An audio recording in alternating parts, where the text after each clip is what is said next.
Bonjour ou bonsoir, selon l'heure à laquelle vous nous regardez. Je suis votre chroniqueuse audio et animatrice de podcast à l'ODJ Média, et c'est avec grand respect pour la plume de Rachid Boufous que je vais vous lire fidèlement sa chronique intitulée L'intérêt suprême du parti, qu'on écoutera ensemble dans ce podcast. L'auteur commence son article ainsi. L'expression l'intérêt suprême du parti paraît innocente à première vue, mais elle s'est en réalité transformée en une clé magique, ouvrant les portes de l'immortalité politique au sein des partis marocains. C'est la formule que l'on invoque chaque fois qu'un chef de parti souhaite prolonger son mandat et convaincre ses militants que sa présence à la tête du parti est une nécessité nationale et que son départ représenterait un danger imminent. La vérité amère, pourtant, est que cet intérêt suprême ne signifie plus rien d'autre que l'intérêt personnel du leader lui-même, qui, avec le temps, devient le propriétaire officiel des clés de l'organisation, le détenteur exclusif du pouvoir de décision et le maître du destin collectif d'un parti qui devait, à l'origine, être une école de démocratie. Ce qui s'est produit récemment au sein de l'Union socialiste des forces populaires, USFP, illustre parfaitement cette dérive.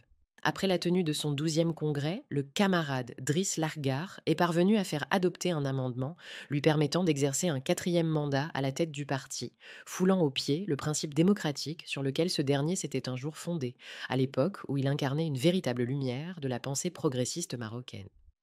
L'alternance à la direction n'est plus une valeur partisane. Elle est devenue un obstacle que l'on contourne habilement par des artifices juridiques et sous prétexte de l'intérêt suprême. Ainsi, le statut interne n'est plus qu'un document malléable, modifiable à la demande, chaque fois qu'il s'agit de prolonger le séjour au sommet. Ce phénomène n'est pas propre à l'Union socialiste, il s'étend à la majorité des partis marocains, où les congrès se transforment en rituels purement formels de renouvellement d'allégeance plutôt que de renouvellement des élites. Le discours interne glorifie le chef, justifie sa continuité et habille son ambition personnelle des atours de la sagesse politique. Quant aux jeunes et aux nouveaux visages, on les relègue à la marge, ou on les exhibe pour embellir l'image du parti devant les médias, sans qu'ils aient la moindre influence réelle sur les décisions. Au fond, ce qui se déroule n'est rien d'autre qu'un assassinat méthodique de l'idée même de démocratie partisane. Lorsque le maintien à la direction devient une fin en soi, les partis perdent leur âme et se transforment en structures bureaucratiques dépourvues de projet sociétal, réduites à la chasse aux sièges parlementaires et aux alliances électorales. Quand les élites partisanes se sclérosent, c'est toute la vie politique qui s'en ressent. L'indifférence se généralise, la confiance dans les institutions s'effondre et le fossé entre le peuple et la politique s'élargit inexorablement. L'intérêt suprême du parti fut jadis un principe noble, destiné à préserver l'unité du mouvement et à le protéger des divisions. Aujourd'hui, il est devenu un passeport pour l'éternité politique.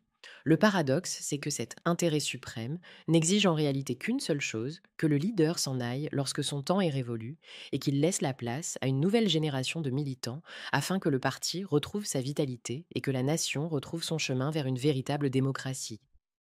Merci d'avoir suivi cette chronique de Rachid Boufous. Rendez-vous très bientôt sur l'ODJ Média pour une nouvelle chronique audio, toujours avec la même passion du débat, de la réflexion et de la liberté de ton.